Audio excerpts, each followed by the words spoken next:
Hello दोस्तों, स्वागत है एक बार फिर आज आपका बीके स्टडीज के यूट्यूब चैनल में। देखिए, हम अपने चैनल के माध्यम से लगातार वीडियो सीरीज ला रहे हैं। तो आज जो स्पेशल टॉपिक हमने चुना है तो उसका नाम है मैथ। और मैथ में भी हम नंबर सिस्टम करेंगे और नंबर सिस्टम को जानने का प्रयास करेंगे। हालांकि गणित का जो पोर्शन होता है बोर्ड पर और सामने ज़्यादा स्पष्ट होता है, क्योंकि लॉकडाउन चल रहा है तो क्लासें अवेलेबल नहीं है, जिस कारण मैं इस फॉर्मेट में ये वीडियो बना रहा हूँ। जैसे ही लॉकडाउन समाप्त होगा, वीडियो फॉर्मेट में बोर्ड के साथ ये वीडियो उपस्थित होगी। तब तक के लिए जो बच्चों की रिक्वेस्ट थी, उनकी रिक्वेस्ट के आधार पर एक वीडियो बनाई है। आप वीडियो को अंत तक देखें और देखने के बाद अपनी राय व्यक्त करें। वीडियो कैसी लगती है, और देखिए, कोई भी वीडियो पर राय जब तक आप वीडियो को पूरा नहीं देखेंगे, राय कायम करना गलत होता है। जब आप वीडियो देखें उसके बाद मुझे बताएं कि देखकर कैसी लगी। आप अपने कमेंट बॉक्स में डाल सकते हैं। साथ ही अगर पसंद आए तो लोगों को शेयर करना ना भूलें। Welcome to BK studies. देखिए, बीके स्टडीज विभिन्न माध्यमों से आपके साथ है। साथ ही ऑफलाइन क्लासेस भी चलती हैं, जो अभी की कोरोना वायरस के उपलक्ष्य में बंद हैं। तो इस कारण हम ऑनलाइन क्लासेज लेकर आ रहे हैं और निरंतर प्रयास कर रहे हैं कि आपको एक अच्छा डाटा दिया जा सके। तो इसी सीरीज में आज गणित का वीडियो लेकर आए हैं। देखिए, बात करते हैं प्राकृतिक संख्याएं। तो देखिए, प्राकृतिक संख्याएं या प्राकृत संख्याएं या हम कहें नेचुरल नंबर। देखिए, बहुत से बच्चे होंगे जो इंग्लिश में तैयारी कर रहे हैं। तो नेचुरल नंबर, देखिए नेचुरल नंबर की बात करें तो याद रखें, जिन संख्याओं का प्रयोग हम प्रकृति या दैनिक जीवन में गिनती के लिए, ये देखिए यहाँ पर कर लेंगे जीवन में, दैनिक जीवन में गिनती के लिए करते हैं, जैसे 1 2 3 4, वो संख्याएं प्राकृतिक संख्याएं कहलाती हैं। जीरो प्राकृतिक संख्याएं नहीं है।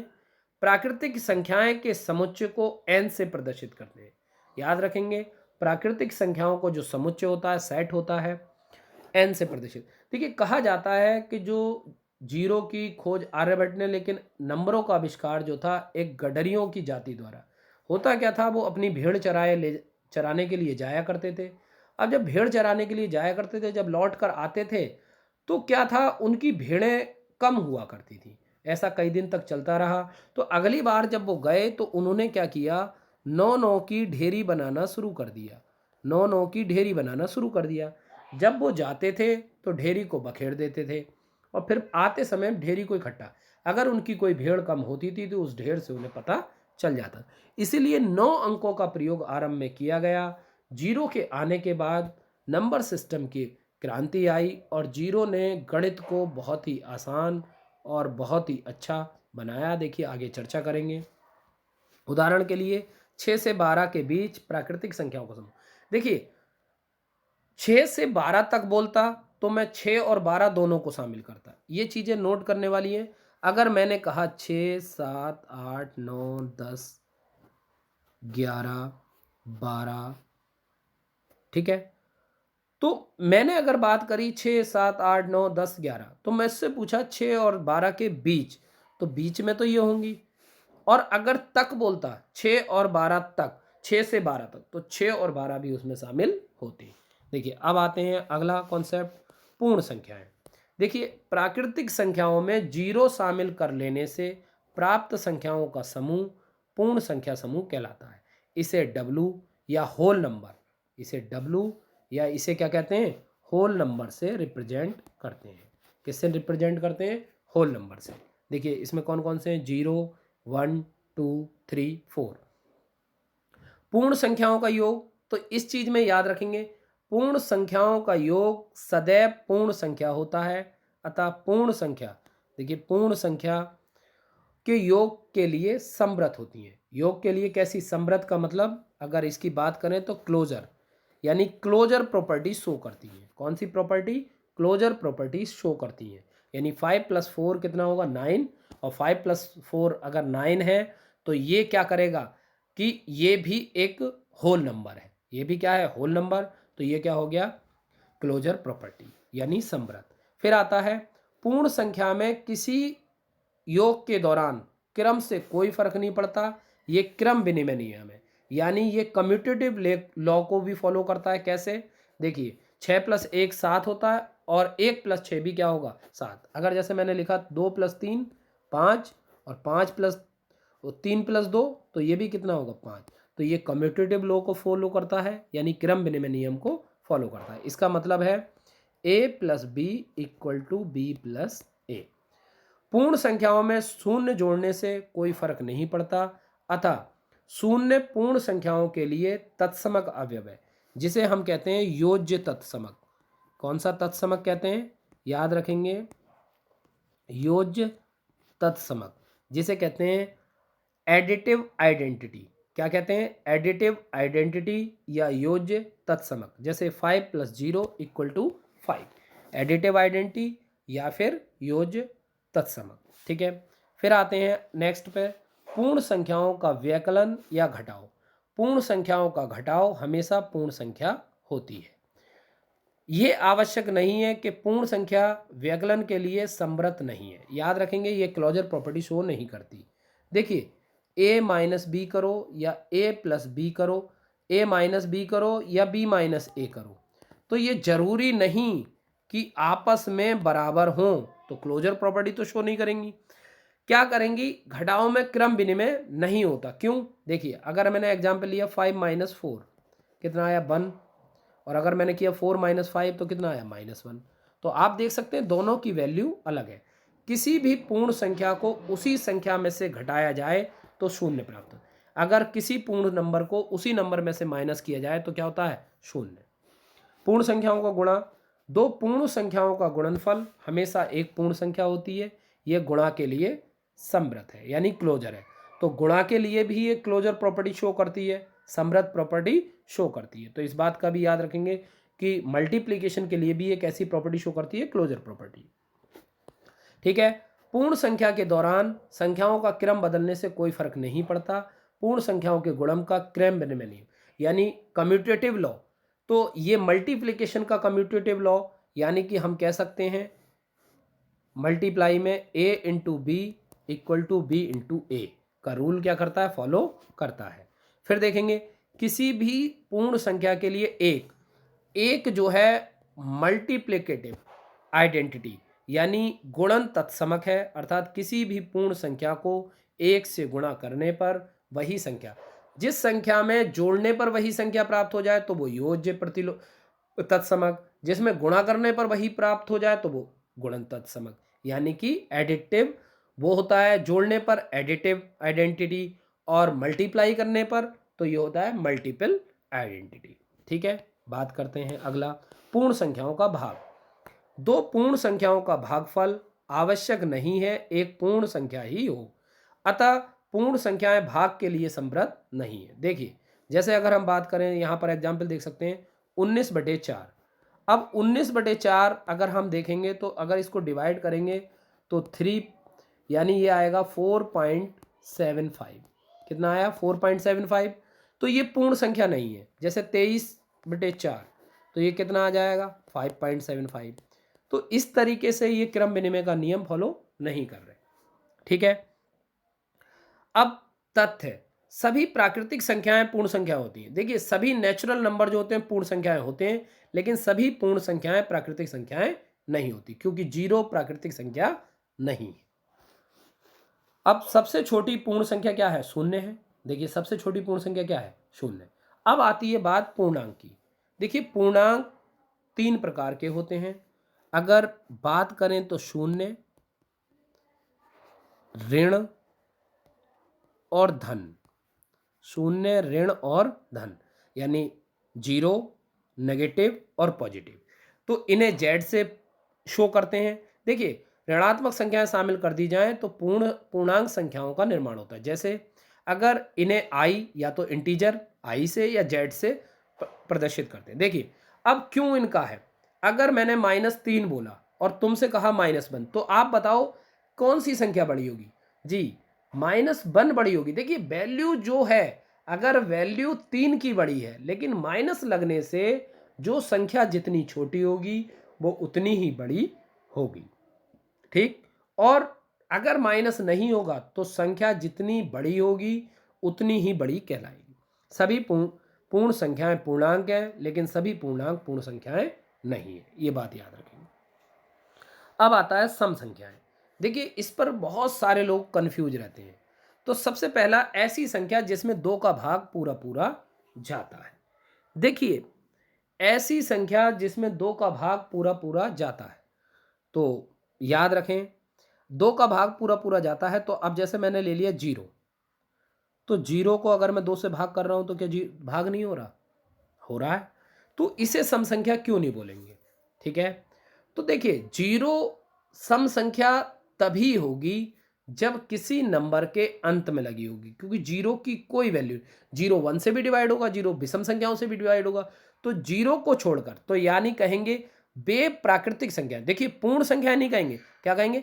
बे प्राकृतिक संख्याएं या वे नेचुरल नंबर जो 2 से विभाजित होते हैं, नेचुरल नंबर, तो 0 अपने आप कट जाएगा।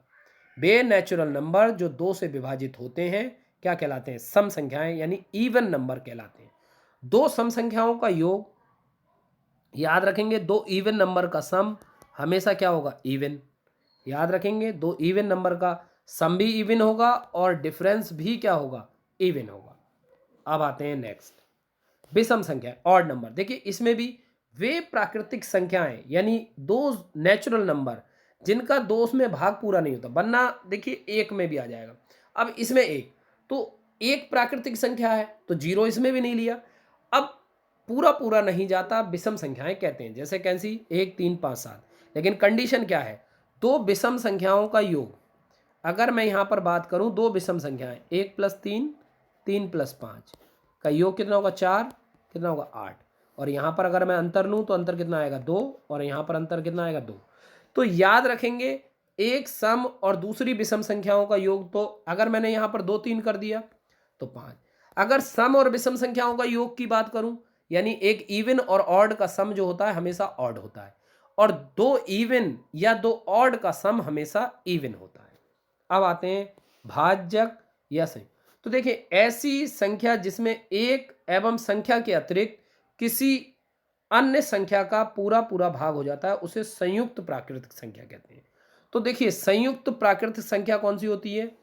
जिसमें पूरा पूरा भाग हो जाता है। जैसे अब अगर मैं बात करूं 0, तो 0 में 0 से भाग हो जाएगा, 0/0। 0 में 1 से भाग हो जाएगा। लेकिन 0/0 की फॉर्म डीएल हॉस्पिटल रूल, जो कि हम मैथ की आगे के पार्टों में पढ़ते हैं, जो कि मैं आगे आपको कराऊंगा। लेकिन 0 की 1 से डिवाइड होते, तो यहाँ पर 1 को करेंगे तो 1 1 से डिवाइड होगा और अपने आप से, 2 को करेंगे 2 से डिवाइड और 1 से, 3 को करेंगे। तो सबसे छोटी जो प्राकृतिक संख्या यानी भाज्य कौन सी है? 4। देखिए 4 किससे डिवाइड है? 2 से डिवाइड है, 4 1 से डिवाइड है, और 4 किससे डिवाइड है? 4 से। तो सबसे छोटी भाज्य प्राकृतिक संख्या यानी कि जो अपने से भी डिवाइड हो और दूसरे नंबर से, तो वो 4 है।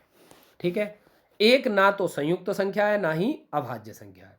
याद रखेंगे 4 लगातार प्राकृतिक संख्याओं का गुणनफल हमेशा 24 से विभाजित होता है। याद रखेंगे कोई भी 4 नंबर आप लगातार ले लें, कंटिन्यू अगर 4 नंबर लेंगे तो वो हमेशा 24 से विभाजित होंगे। इसका प्रैक्टिकल आप घर पर करेंगे कि कोई भी अगर 4 लगातार क्रमागत संख्याएं गुणनफल में लेंगे तो उनका गुणनफल हमेशा 24 से विभाजित। जैसे मैं कर कर दिखा देता हूँ।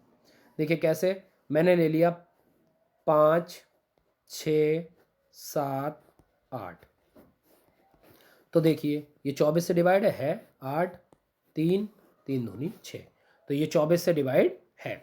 अब देखिए 2 लगातार प्राकृतिक संख्याओं के वर्गों का अंतर उन संख्याओं के योग के बराबर होता है। जी कि कैसे, अगर मैंने बात यहाँ पर करी तो यहाँ पर मैं करता हूँ 2 प्राकृतिक संख्याओं के वर्गों का अंतर। जैसे मैंने 4 का स्क्वायर लिया और ये 5 का स्क्वायर, तो ये हुआ 16 और ये कितना हुआ?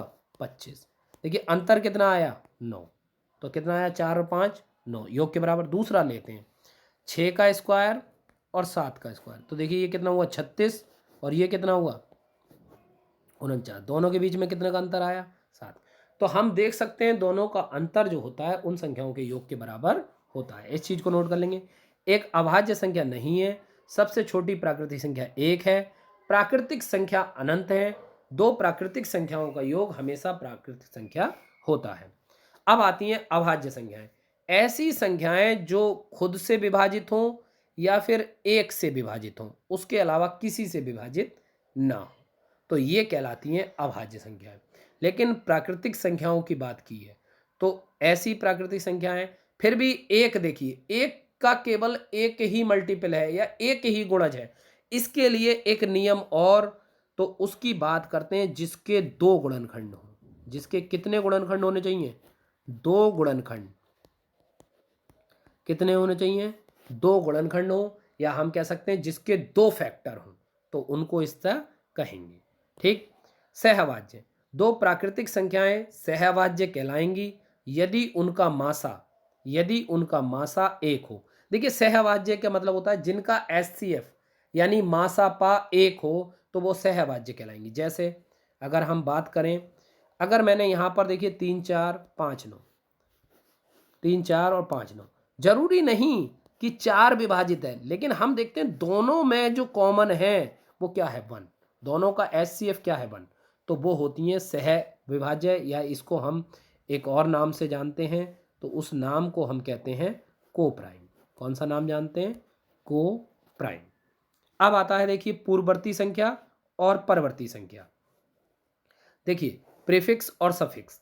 देखिए अब पूर्ववर्ती संख्या किसी संख्या के पूर्व में, अर्थात पहले आने वाली संख्या उस मूल संख्या की पूर्ववर्ती। देखिए जब भी पूर्ववर्ती आ जाए तो पूर्ववर्ती के लिए आप -1 कर दें। पूर्ववर्ती के लिए आप क्या कर दें? -1। इसकी गणना संख्याओं में से एक घटाकर की जाती है। जैसे 1015 की पूर्ववर्ती क्या होगी? 1014। ठीक है। 624 की पूर्ववर्ती क्या होगी? -1, तो 623। तो इस तरीके से। अब आता है परवर्ती। परवर्ती या अनुवर्ती। परवर्ती मतलब बाद में आई, या फिर अनुवर्ती जो इसके बाद आएगी। तो अनुवर्ती में कौन सी आएगी? देखें, यानी इसमें हमेशा +1 होगा, तो किसी संख्या के बाद आने वाली संख्या परवर्ती कहलाती है। इसकी गणना उस संख्याओं में एक जोड़कर की जाती है। ठीक है। उसके बाद जैसे कि 1015 की। अब आती है परिमेय संख्या। तो देखिए अगर परिमेय संख्या की बात करें, ऐसी परिमेय संख्याएं जिन्हें P/Q के रूप में लिखा जा सके तो वो कहलाती हैं परिमेय संख्याएं। याद रखने वाली बात यह है कि P/Q के फॉर्म में, लेकिन Q does not equal to 0, यानी न्यूमरेटर अपॉन डिनोमिनेटर होना चाहिए, और डिनोमिनेटर नॉट इक्वल टू 0, यानी अंश बटे हर, और हर का मान 0 नहीं होना चाहिए। जैसे 1/3। देखिए इनमें जरूरी नहीं कि धनात्मक हो, ऋणात्मक भी होगी तब भी परिमेय होगी। 1/3, 3/1, 6/3। अब आती है धनात्मक परिमेय संख्या। देखिए किसी परिमेय संख्या के अंश और हर, यानी न्यूमरेटर और डिनोमिनेटर दोनों ही धनात्मक और ऋणात्मक, यानी पॉजिटिव और नेगेटिव हों, दोनों अंश और हर के चिन्ह समान हो। देखिए चिन्ह भी समान होने चाहिए, यानी दोनों के साइन समान हो तो वो धनात्मक कहलाएगी। ये नहीं कि अगर मैंने यहाँ पर लगा दिया -5 -4 तो ये नेगेटिव हो गई, नहीं। अगर दोनों के चिन्ह समान है तो ये पॉजिटिव कहलाएगी। फिर आता है धनात्मक ऋणात्मक। यदि किसी परिमेय संख्या के अंश व हर में से कोई एक ऋणात्मक हो, देखिए एक ऋणात्मक हो तो अंश यानी न्यूमरेटर और डिनोमिनेटर के चिन्ह विपरीत हों, ऐसी परिमेय संख्याएं ऋणात्मक परिमेय संख्याएं कहलाती हैं। अब आते हैं तथ्य। प्रत्येक प्राकृतिक संख्या पूर्ण संख्या परिमेय संख्या है, परंतु प्रत्येक परिमेय संख्या पूर्ण संख्या प्राकृतिक संख्या नहीं है। शून्य एक परिमेय संख्या है, ये मैं पहले बता चुका हूं। प्रत्येक पूर्णांक एक परिमेय संख्या है, लेकिन प्रत्येक परिमेय संख्या एक पूर्णांक नहीं है। परिमेय संख्या के अंश और हर को समान गुणा संख्या से गुणा करने पर परिमेय संख्या का मान नहीं बदलता है। देखिए कैसे, जो इस बात को कह रहा है, जैसे अगर मैंने यहाँ पे लिखा 3/5, अगर मैंने इसको 2 से गुणा कर दिया तब भी हो गया 6/10। 6/10 बाद में इसको सॉल्व करूंगा तब भी वैल्यू कितनी आएगी? 3/। तो समान संख्या से अंश बटे हर में कर दो तो कोई परिवर्तन नहीं होता। प्रत्येक भिन्न संख्या परिमेय संख्या होती है, लेकिन प्रत्येक परिमेय संख्या भिन्न संख्या नहीं होती। देखिए भिन्न संख्या और परिमेय संख्या में अंतर। भिन्न संख्या में अंश और हर प्राकृतिक संख्या होती है। भिन्न संख्या में जो भिन्न होती है तो उसमें क्या होता है, ये दोनों ही कैसी होती हैं? प्राकृतिक संख्या जैसे 5/4, 4/2 तो नेचुरल नंबर होंगे, तो ये क्या कहलाएगी, भिन्न संख्या। ठीक है। अब परिमेय संख्या में क्या होगा, परिमेय संख्या में अंश और हर पूर्णांक होते हैं। क्या होते हैं, पूर्णांक होते हैं, और हर अशून्य होता है, यानी हर नेगेटिव नहीं होगा।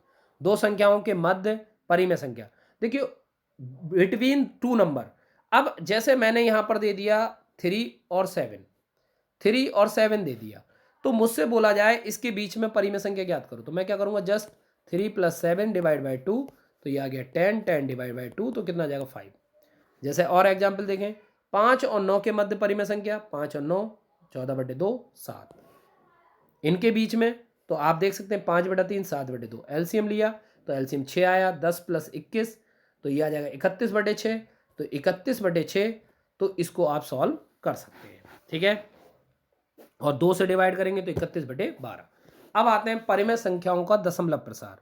देखिए शांत दशमलव, शांत दशमलव प्रसार, तो देखिए इस पर चर्चा जो करेंगे अभी, जिन संख्याओं का कुछ चरणों के बाद दशमलव प्रसार हो जाता है, जैसे अगर हमने देखें 1/2, तो 1/2 1.5, तो यानी ये क्या हो गया, शांत।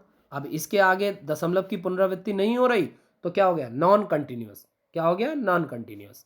ठीक है, 3/2 तो शांत हो गया। अब होता है अशांत यानी कंटिन्यूअस। देखिए जिन संख्याओं के चरणों के बाद पुनरावृत्ति होने लगती है वो कहलाते हैं अशांत। जैसे देखिए 1 को मैंने 3 से डिवाइड किया, 3 ही, अब पॉइंट लगाया, 0 बढ़ाया, 3 ही कम, 3 3 9, 3 3 जा 9, तो 9 में क्या बचा 1, फिर 0 लिया, 3 3 9। अब मैं कितनी बार भी प्रोसेस कर लूँ ये 3 का डिवाइड चलता रहेगा, तो 0.33। अब मैं इसको और तरीके से यानी 3 के ऊपर बार भी लगा सकता हूँ। देखिए बार भी मैं सॉल्व करना बताऊंगा। ठीक है, 1/9 तो 0.90990, तो इस तरीके से याद रखें। एक ऐसी संख्या जिसका हर का अभाज्य गुणनखंड xn yn के रूप में, यानी x की पावर n y की n के रूप का नहीं है, n और m पूर्णांक है, उस संख्या का दशमलव प्रसार अशांत आवृत्ति होता है। उस प्रसार क्या होता है, अशांत आवृत्ति होता है। अब है दशमलव संख्याओं को परिमेय, तो याद रखेंगे शांत दशमलव संख्याओं को परिमेय संख्याओं में बदलने के लिए, इसको जब मैं नंबर सिस्टम का अभी जब मैं कह रहा हूँ परिमेय संख्याएं पढ़ाऊंगा तो इसके बारे में और डिटेल में चर्चा करेंगे। अब बात करते हैं अपरिमेय संख्याओं की। तो देखिए अपरिमेय क्या होती है, तो याद रखेंगे अपरिमेय संख्याएं जिन संख्याओं को P/Q की फॉर्म में नहीं लिखा जा सकता, उन्हें अपरिमेय संख्याएं कहते हैं। या दूसरे शब्दों में कह सकते हैं रूट के अंदर परिमेय संख्याएं, रूट के अंदर क्या है, सॉरी, रूट के अंदर प्राइम नंबर, रूट के अंदर क्या होने चाहिए, प्राइम नंबर। रूट के अंदर के प्राइम नंबर क्या कहलाएंगे, सारे के सारे प्राइम। तो देखिए अगर, और एक आती है वैल्यू पाई, एक कौन सी वैल्यू आती है, पाई। देखिए याद रखना पाई जो है वो अपरिमेय है और 22/7 जो है वो परिमेय है। क्योंकि पाई अपरिमेय इसलिए क्योंकि पाई का एक निश्चित मान नहीं है, और जबकि 22/7 एक निश्चित मान है। ठीक, तो याद रखेंगे रूट के अंदर परिमेय संख्याएं हों तो वो क्या होंगी, अपरिमेय। एक परिमेय और एक अपरिमेय को जोड़ने और घटाने पर अपरिमेय संख्या। देखिए कभी भी अगर परिमेय और अपरिमेय को जोड़ो या घटाओगे तो हमेशा अपरिमेय मिलेगी। अब आती हैं वास्तविक संख्याएं। परिमेय संख्याओं और अपरिमेय संख्याओं को साथ लेने पर जो संख्याएं प्राप्त होती हैं उन्हें वास्तविक संख्या कहते हैं, या वे संख्या जिनके वर्ग करने पर धनात्मक पूर्णांक प्राप्त हो वास्तविक संख्याएं प्राप्त होती हैं। जैसे -4 × 2 तो क्या हो जाएगा, √2 - 3। संख्या रेखा पर वास्तविक संख्या के अलावा कोई संख्या नहीं हो सकती। संख्या रेखा पर केवल वास्तविक संख्याएं ही दर्शाई जा सकती हैं। काल्पनिक रेखा, वास्तविक संख्या या तो परिमेय हो सकती है या अपरिमेय। वास्तविक संख्याओं का दशमलव प्रसार, तो देखिए मैंने बताया कि दशमलव प्रसार में अगले वीडियो में जब मैं दशमलव के बारे में बताऊंगा तब बताऊंगा। अब आता है आरोही व अवरोही क्रम। दी गई संख्याओं को बढ़ते हुए क्रम में लिखने को आरोही क्रम कहते हैं। जैसे कोई भी नंबर ले लो, यहाँ पर 12 7 3 7, तो आरोही का मतलब होता है, देखिए यहाँ पर अगर मैं एक चीज बात करूं यहाँ पर, तो यहाँ पर जो चढ़ने वाली चीज है यानी कि छोटे से बड़े की ओर, नीचे से ऊपर की ओर, तो सबसे छोटी कौन सी है 3, उससे बड़ी कौन सी है 7, फिर 8, फिर 10 और फिर 12। अवरोही का क्रम होता है नीचे के, ठीक है, ये होता है असेंडिंग और ये होता है डिसेंडिंग, असेंडिंग डिसेंडिंग। घटते क्रम में लिखेंगे तो क्या हो जाएगा, डिसेंडिंग, ठीक है। बाकी वीडियो थोड़ा लेंथी हो गया, फिर भी आप थोड़ा सा और समझ लें।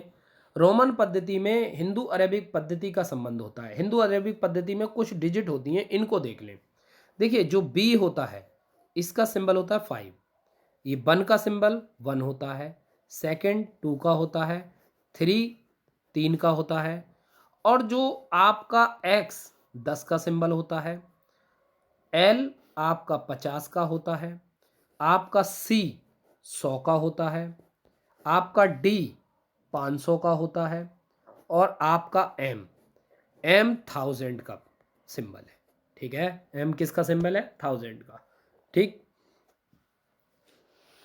ये तत्समक मैं पहले ही पढ़ा चुका हूँ, तो इस तरीके से आप पूरे वीडियो को कर सकते हैं। और जो मैंने बताया कि दशमलव शांत आवृत्ति, और बाकी अगले वीडियो में हम पढ़ेंगे प्राकृतिक संख्याओं के योग, अंतर, साथ में अभाज्य नियम, विभाज्य नियम और अपरिमेय संख्याओं के बारे में डिटेल से पढ़ेंगे। आपको वीडियो कैसा लगा कमेंट बॉक्स में ज़रूर डालें। साथ ही क्वेश्चन ये है, 1 से 100 के बीच कितनी अभाज्य संख्याएं आती हैं। क्वेश्चन 1 से 100 के बीच कितनी अभाज्य संख्याएं आती हैं। दूसरा क्वेश्चन 90 से 100 के बीच कुल कितनी अभाज्य संख्याएं।